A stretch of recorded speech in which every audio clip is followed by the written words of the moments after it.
Hi, my name is Alexandra Ortiz, and within this video, I will be providing a critical book review on the book titled Data versus Democracy by Kris Shaffer.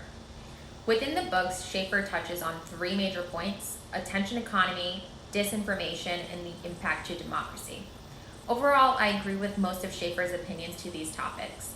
In Chapter 1, Pay Attention, Shaffer touches on Western capitalism and its move from an information economy to an attention economy.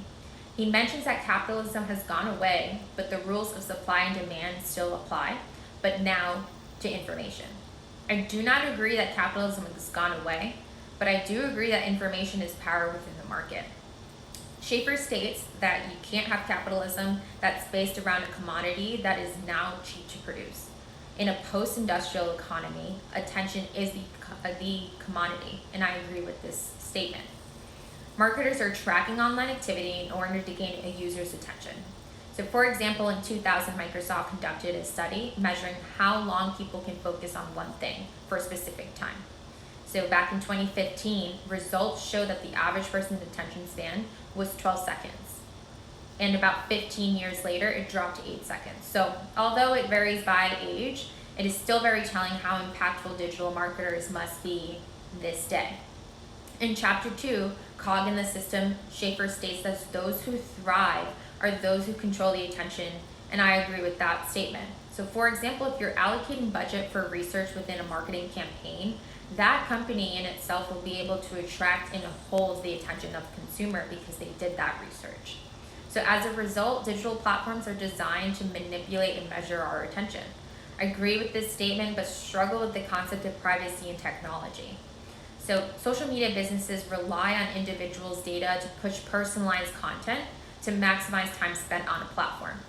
Yes, a user agrees to certain T's and C's before joining a platform, but companies need to dedicate a little more time to make those terms easily accessible and digestible to a common user. So in Chapter 3, Swimming Upstream, Shaffer discusses algorithms used in social media. It's quite alarming how much data is collected.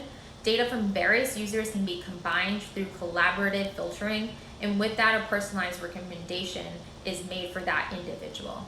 Although I do not agree that unnecessary data should be collected, again, it's up to the user to take control of the data that they allow a site to gather. Moving on to Chapter 4, Domestic Disturbance, Shaffer touched on the role of social media in major events. So for example, the shooting of Michael Brown, and Gamergate, which was the attack of prominent women in the video game industry. New social media interactions pose challenges to law enforcement as they seek to balance free speech. I agree with Shaffer in the fact that social media has a big impact on controversial cases. For example, the Black Lives Matter movement. This grew in support due to the tragic murder of George Floyd.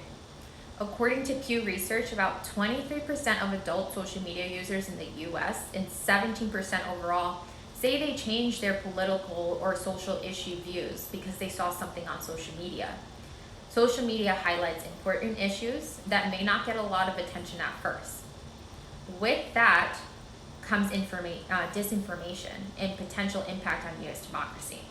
So in Chapter 5 and 6, Democracy Hacked, Part 1 and 2, Shaffer mentions disinformation is both a domestic and global issue.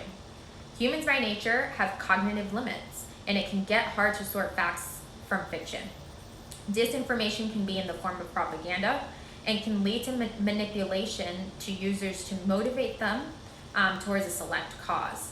Shaffer states that if you can't trust the integrity of information we consume, we can't simply trust the democratic process. I agree that information is vital to share the truth of a topic, but democratic process can still be achieved, in my opinion. It is on the hands of the user to seek out unbiased information that provides neutral facts versus the ones that caters to their views.